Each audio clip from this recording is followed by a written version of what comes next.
A lot of this isn't going to make sense to you, and I'm sorry about that. I'm just going to start at the beginning, with the house.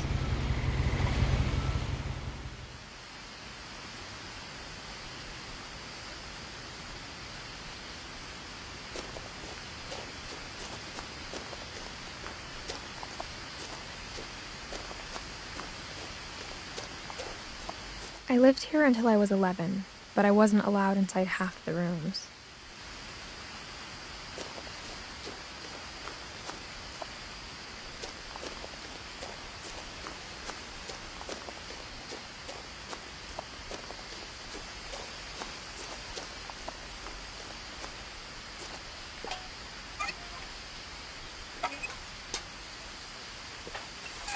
Inside the mailbox were bills from 7 years ago, marked urgent, open immediately.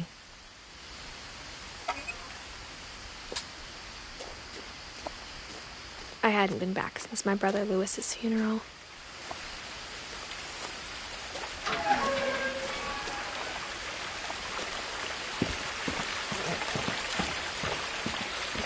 In her will, my mother left me a key, but didn't tell me what it unlocked. Maybe she thought I'd know, or she thought that the mystery would be enough to bring me back.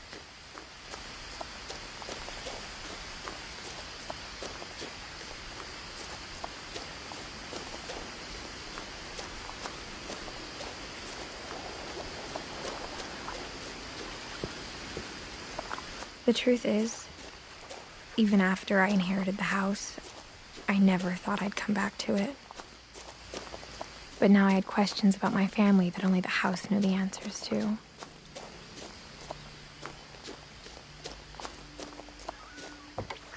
The woods around the house have always been uncomfortably silent, as if they're about to say something but never do.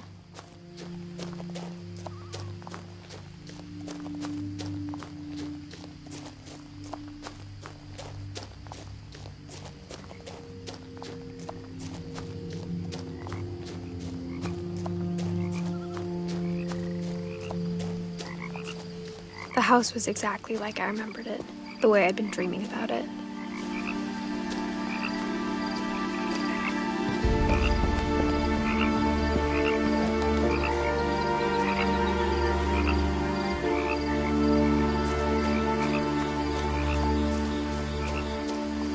As a child, the house made me uncomfortable in a way I couldn't put into words.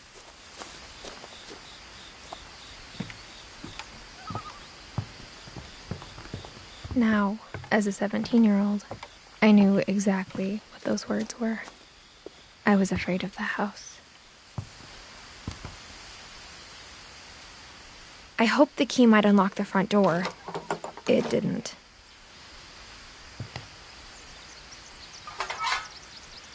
Looking in, I felt like the house itself had been waiting for me.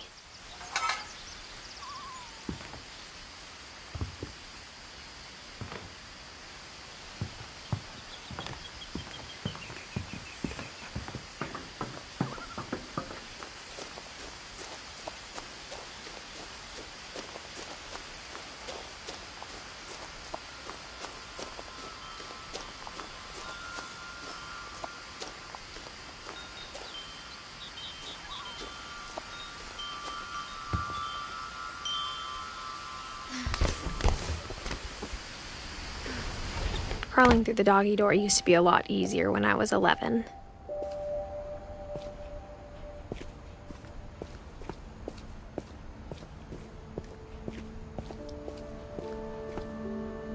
The power had been turned off the night we left. For the first time in years, I felt like I was home. But instead of a family, there were just memories of one.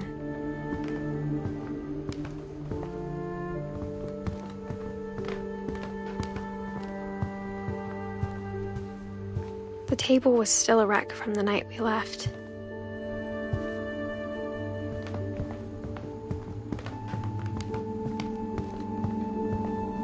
My mom was the only one of us who could imagine Great-Grandma Edie living in a nursing home.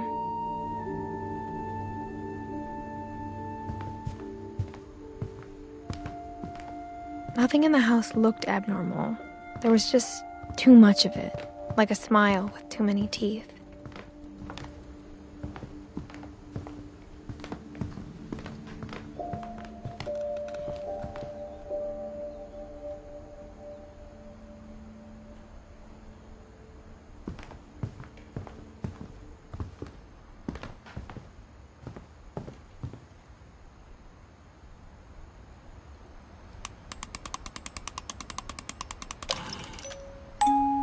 Great-Grandpa Sven built a music box for Barbara, along with the rest of the house.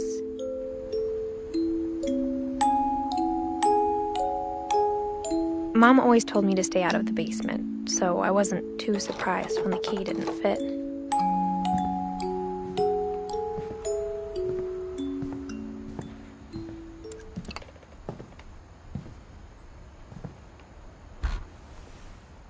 Edie told me once that every Finch who ever lived is buried somewhere in the library.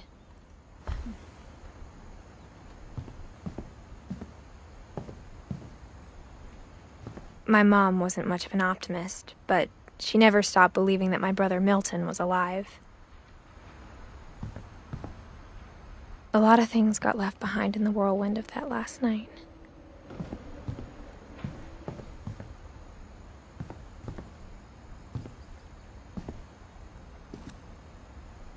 After Milton disappeared, Mom sealed up all the bedrooms.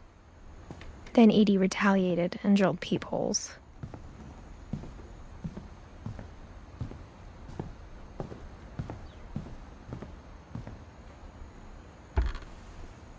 My Grandpa Sam spent 7 years sharing a room with his dead brother, Calvin.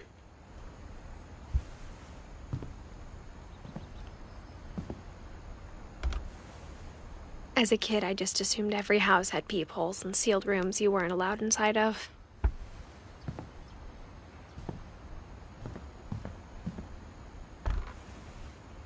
The last time I was in Edith Sr.'s room, I was 10 and she was painting my portrait.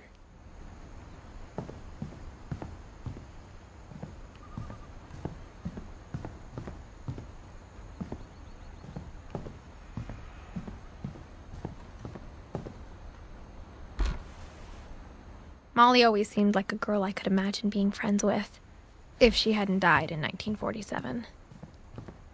I spent a lot of time playing in Great Uncle Walter's room. I think my mom sometimes regretted not sealing it up.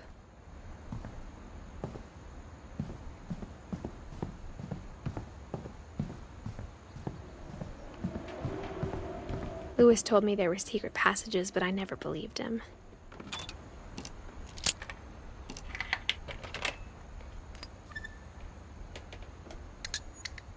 Turns out, my mom was really good at keeping secrets. Now it was time to find out what my mom had been afraid of.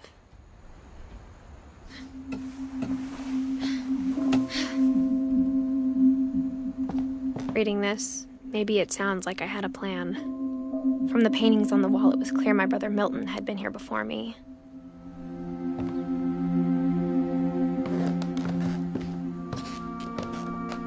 But I had no idea what was behind that door.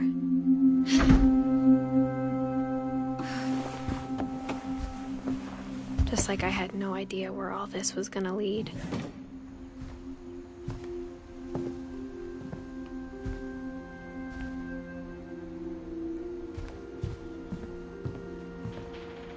I grew up looking at Molly's room through the Molly's gerbil had a tiny bedroom with its own even tinier gerbil cage.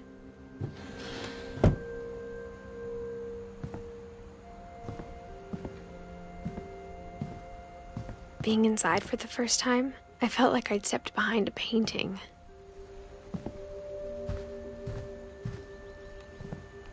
I got the sense Edie had spent a lot of time here, before my mom sealed the doors.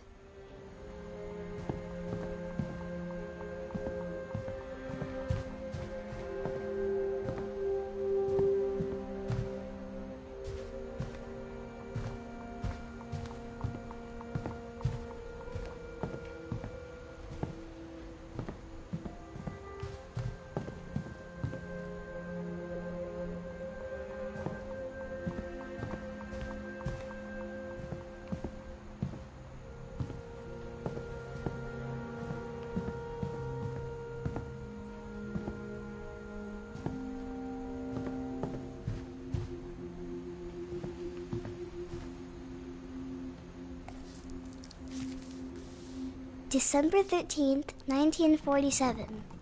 Dear Diary, I'll be gone soon, but I wanted to tell somebody about what's gonna happen. It started when Mom sent me to bed without dinner. I woke up and I was starving, so I looked around for something to eat.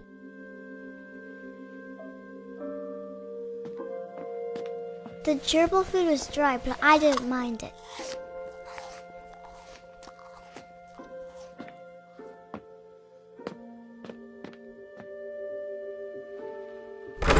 Mom, can I come out now?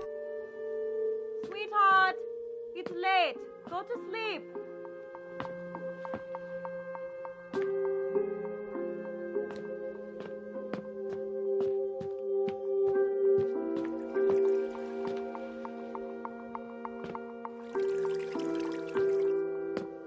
I thought about eating Christopher, but I held back.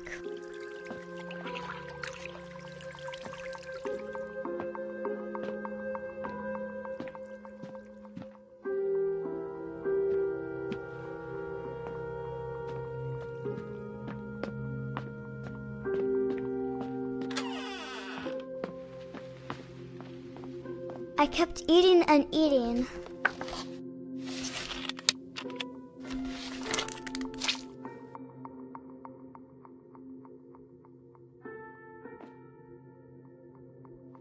I ate a lot of things that night.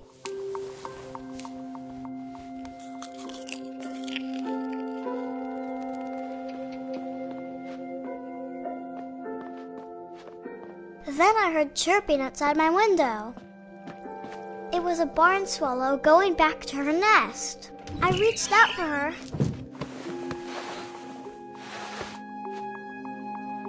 And suddenly, I was a cat.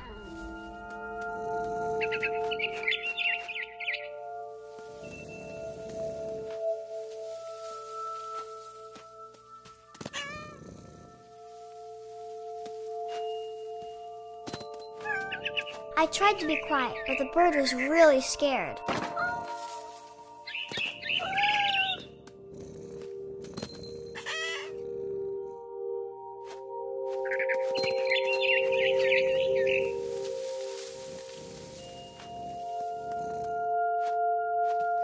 Mom and Dad didn't even look at me.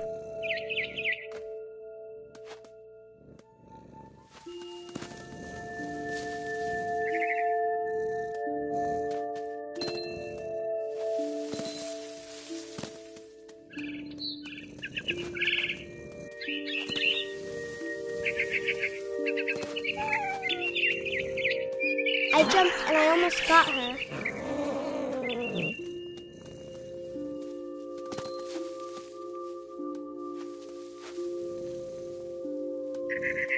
I could tell she was getting really tired. Now I was up in the big tree. I promised Dad I wouldn't climb it anymore. All I cared about was eating that mama bird. I gobbled her up.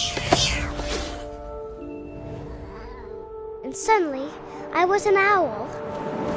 First, all I heard was the wind. Then I heard little teeth nibbling in the grass.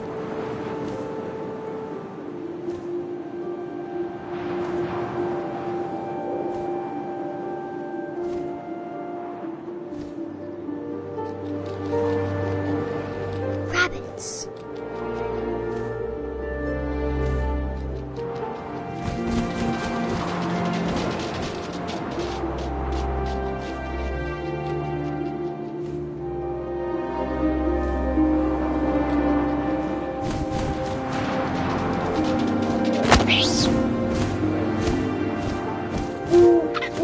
I imagined his face looking up and seeing mine through my talons.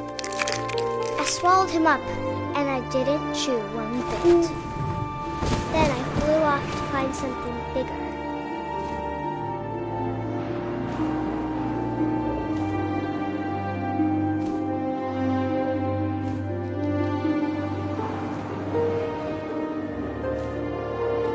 A mama rabbit.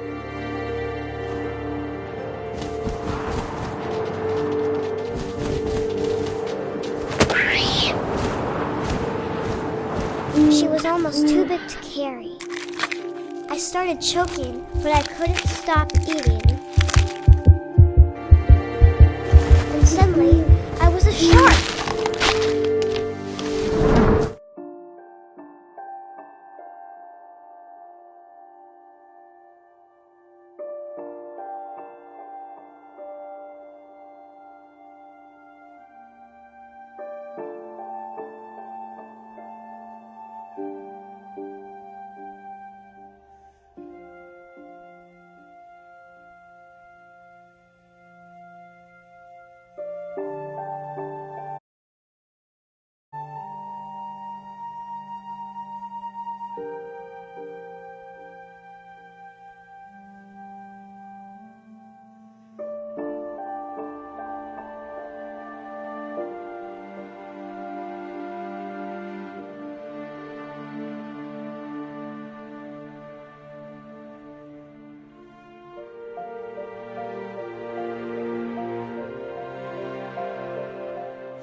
I rolled off a cliff and into the ocean. Now, I was hungrier than ever.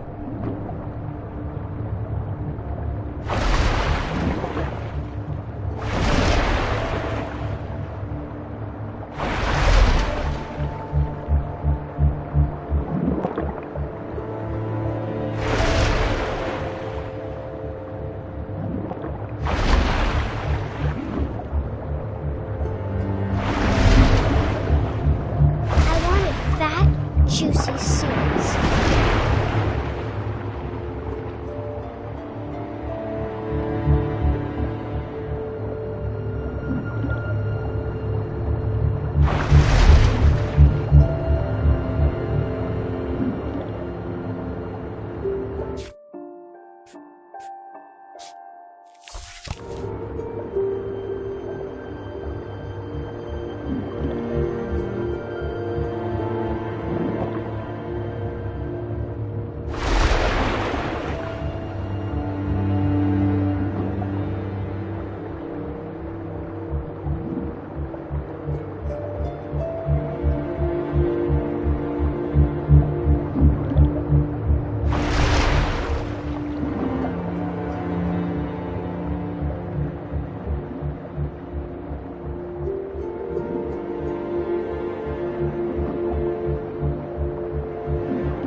Tasted really good.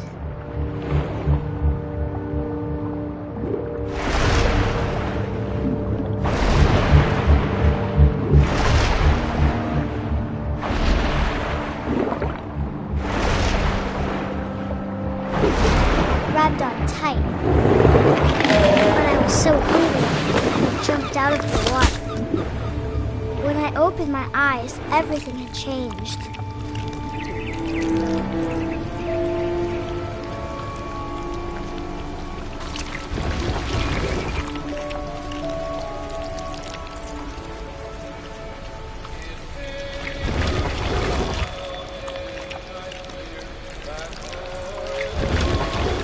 Now I was a monster, and I smelled people everywhere.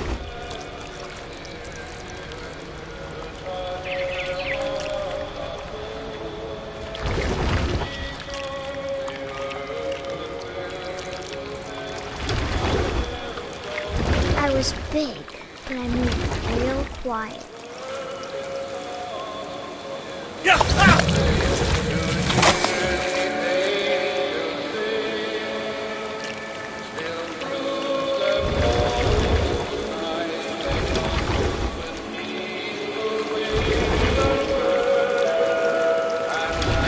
I wanted to stop, but also I didn't.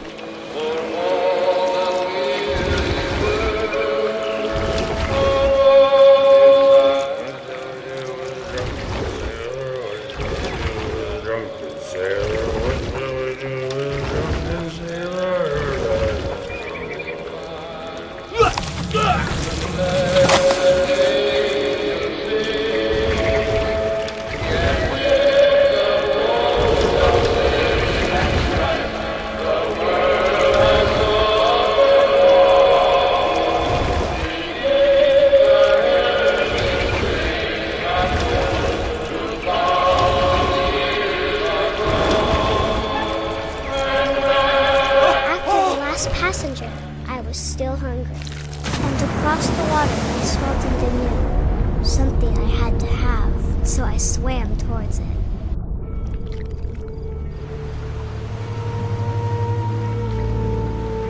I slithered onto the sand, and the good smell went into an old pipe.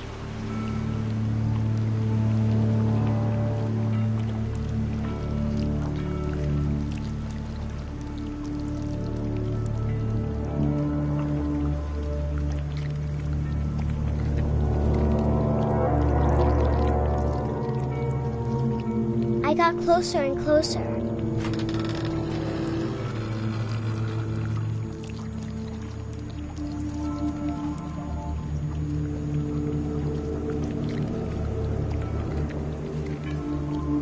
All of my stomach started growling.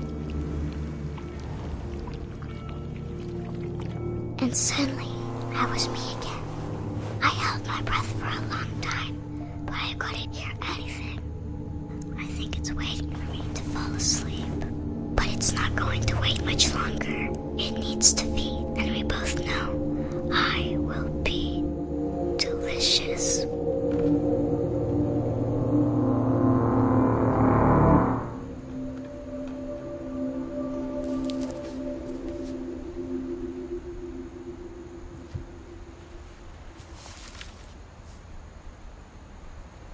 I'm not sure if I believed all of that, but I'm sure Edie would have.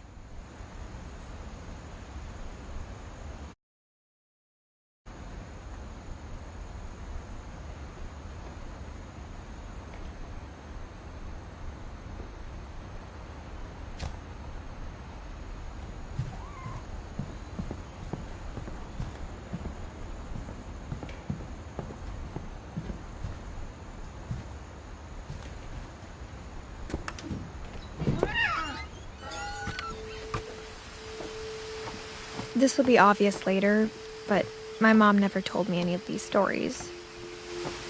Edie would have, but Mom didn't like bringing up the past. Though, when we adopted a stray kitten, she was the one who named it Molly. I spent a lot of time in Great-Grandma Edie's room. Her room was like a museum. For 500 years, the Finches have been famous throughout Norway for their fortune and misfortune.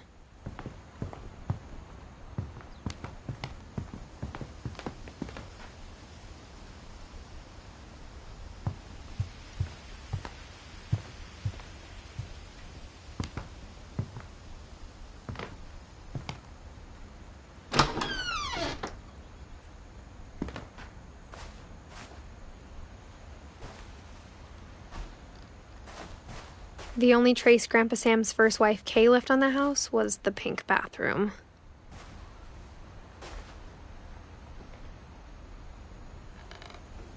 It was a pretty big trace.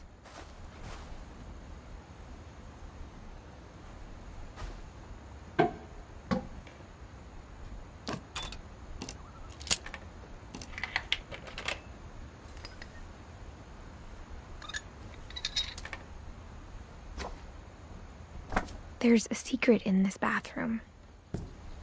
It's in the last place you would look. It isn't in the cupboard. It's hidden in this book.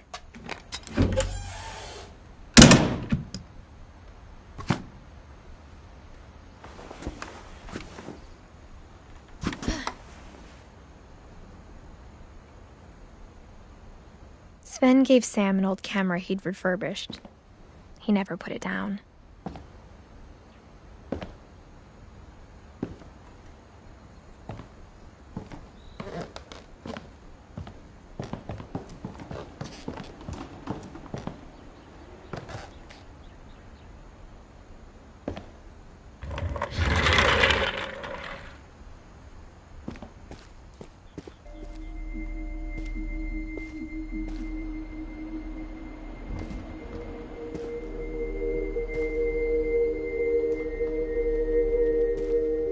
I knew Grandpa Sam had a twin, and that he never talked about him.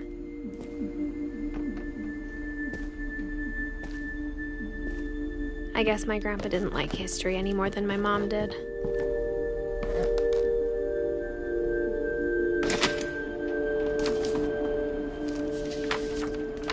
How I Want to Remember My Brother by Sam Finch. The thing I remember is that when he made up his mind, that was it.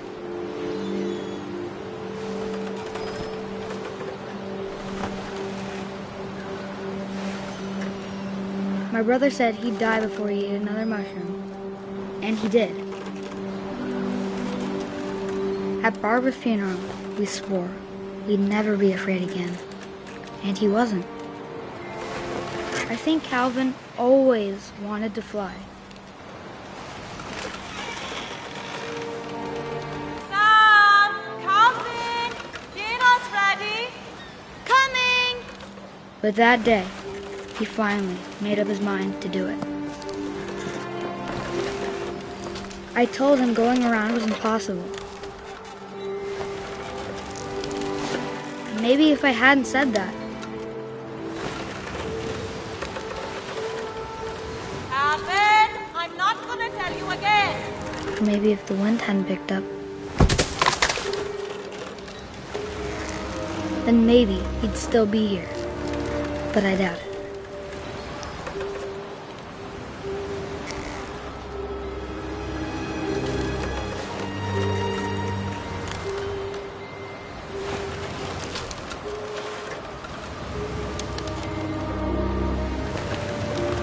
I think he'd already made up his mind. That's what I want to remember about my brother.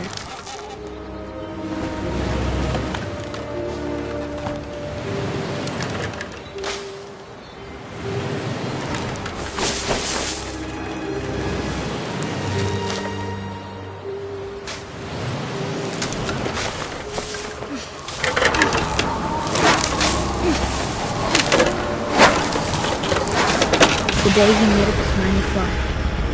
And he did.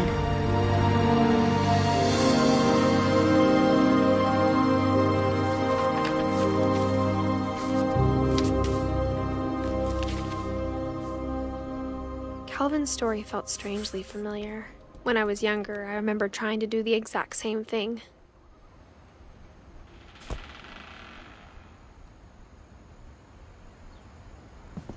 After the funeral, Edie roped off Calvin's half of the room.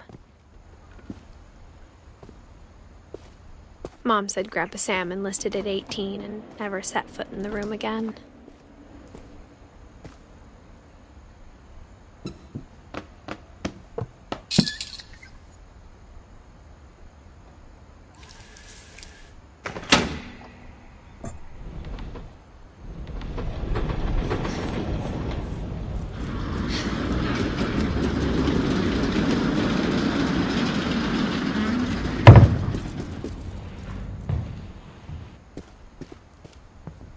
The passages were a pretty tight fit.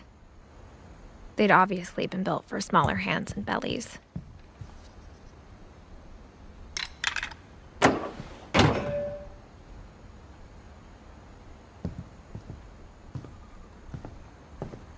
Whenever people ask me about my family, the first thing they always want to know about is Barbara.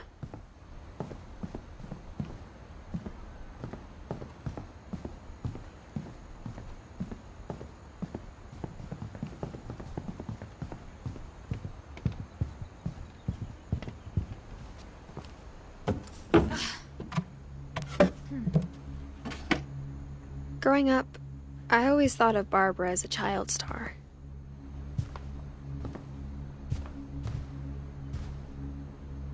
I never thought about how hard it must have been for her afterwards.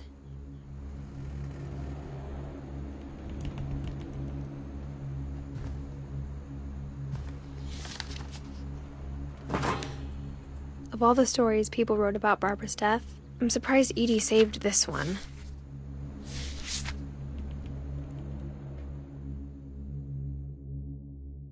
Old Jack here with another ghastly tale inspired by America's most unfortunate family. I'm calling it The Surprise Ending of Barbara Finch. As a child star, Barbara was famous for her scream. Now at 16, she was all washed up. A has-been. But in a lucky break, she'd been asked to perform her signature scream at a local convention for monster movie fans. It was just the boost her career needed. Unfortunately, her scream hadn't aged well. Getting better. I think you just need the right motivation. Her biggest fan and current boyfriend, Rick, was about to demonstrate when... Now that was a great scream. It was Barbara's father, Sven. He'd slipped into a table saw and had to be rushed to the emergency room. So Barbara got stuck babysitting her youngest brother, Walter. Her convention comeback was cancelled. Okay, I'm hearing frustration, but I'm not hearing terror. What if I tried... A gang of hoodlums in Halloween masks have been terrorizing Orcas Island tonight. Police are urging residents to... That came from the basement. You're right! Also, I loved your delivery on that. Why is your basement door locked? Because my dad likes making puzzles and secret passages. There's a key hidden in the music box. The secret is to keep winding and winding until finally the key pops out. Thanks, babe. I'll be back in a sec. 20 minutes later, Rick hadn't returned. So Barbara went to look for him, right on cue. She reached for the music box. And as she wound the key, she listened for Rick, but the house was silent.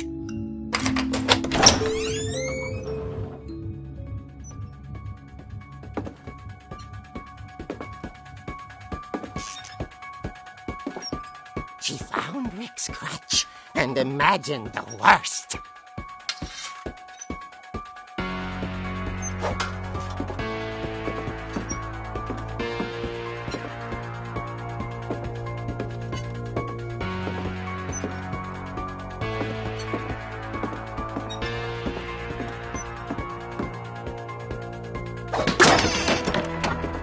Leader is the infamous Hookman killer, Dr. Carl Hamill, who impaled and then ate his family 10 years ago tonight.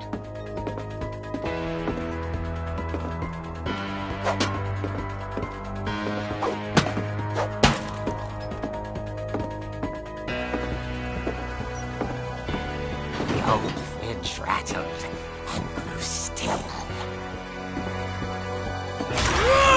Oh dear!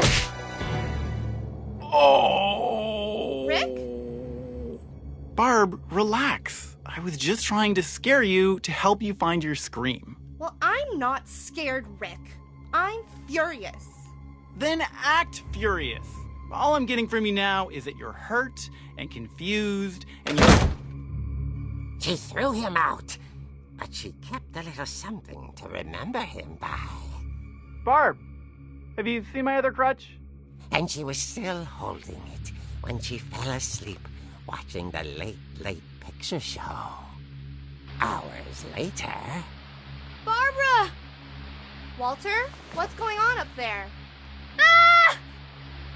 Okay, I'm coming up, but if this is a trick, you're dead, Walter.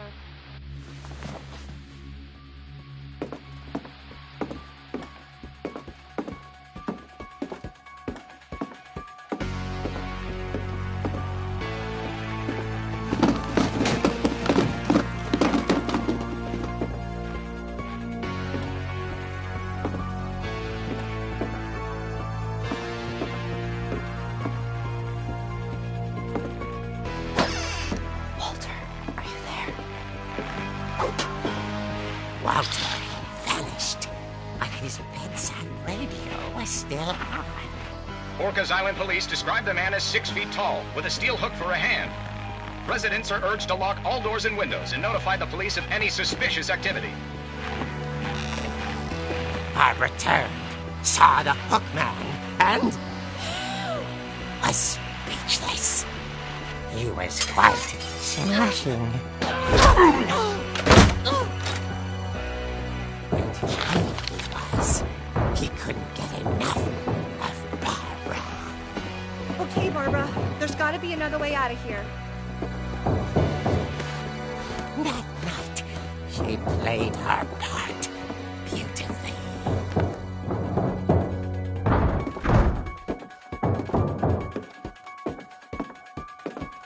Molly's door hadn't been opened in years. The hinges groaned.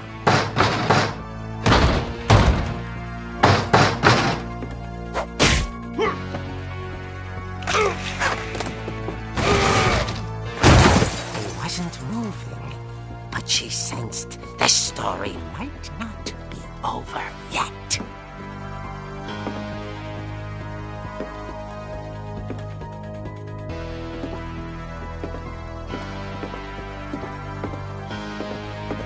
The hookman had vanished. She listened for his breathing, but all she heard was...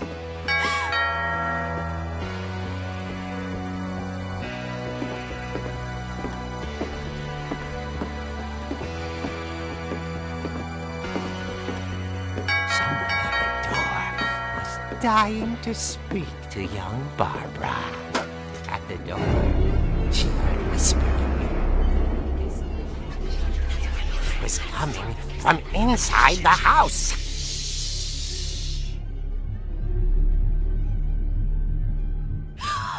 Oh dear.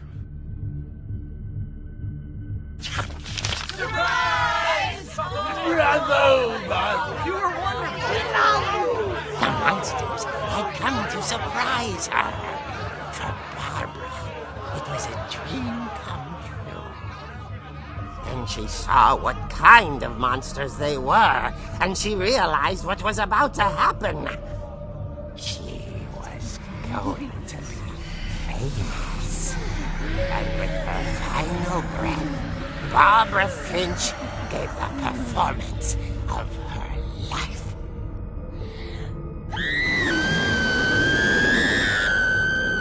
I wasn't there myself, but I hear Barbara was magnificent. Poor girl. She had a taste for stardom. But unfortunately, so did her fans. Of course, the police blamed it all on poor Rick, who disappeared the same night. And little Walter? Hiding under his bed the whole time. He took it all pretty hard, but that's another story. As for Barbara, tucked inside the music box was all they ever found of her. Her ear. Now that's what I call a real eerie tale.